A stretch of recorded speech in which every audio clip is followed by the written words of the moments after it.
কিন্তু আপনার লেট হলো টেকনিক্যাল কারণে। তার আগে আমি তন্ময়দার কাছে উত্তর দেবো। তন্ময়দা, এতদিন পর্যন্ত আপনারা বলতেন সংখ্যালঘু তোষণ করেন মমতা বন্দ্যোপাধ্যায়, এবার তো আর বলতে পারবেন না।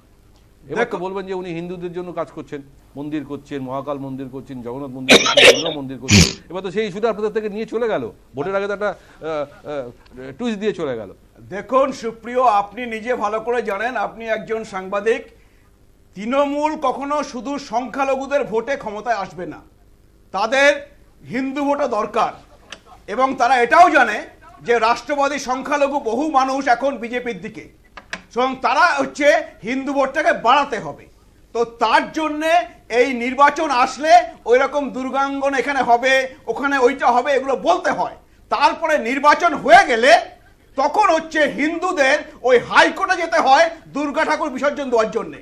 আজকে হচ্ছে এই বছরই হয়েছে দুর্গা পুজোর সময়ে জানা হচ্ছে ঝাঁঝ ঘন্টা বাজতে না পারে। দুর্গা পুজো অনুদান বন্ধন করতে কারা কোটে গেছে, কারা কোটে গেছে? আচ্ছা বলতে না, বলতে হবে তো, বলতে দিন।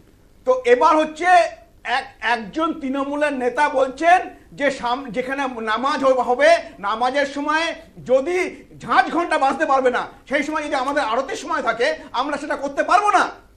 এবং তাই নিয়ে ওনার কোনো কথা নেই। আজকে ভোট হয়ে গেলে তখন হচ্ছে সরস্বতী পুজো হয় এই পশ্চিমবঙ্গে রাত নামিয়ে। আজকে ভোট হয়ে গেলে কালী মূর্তি ভাঙা হয়, তাকে প্রেজেন্ট ভেড়ে তোলা হয়। এই হচ্ছে ভোট হয়ে গেলে। আমি তো এটাই বলতে চাইছি যে কোথাও না কোথাও বিজেপির এই ন্যারেটিভ চলবে না, সাম্প্রদায়িক কেউ বিশ্বাস করে না, হিন্দু ভোটটাকে চলবে না।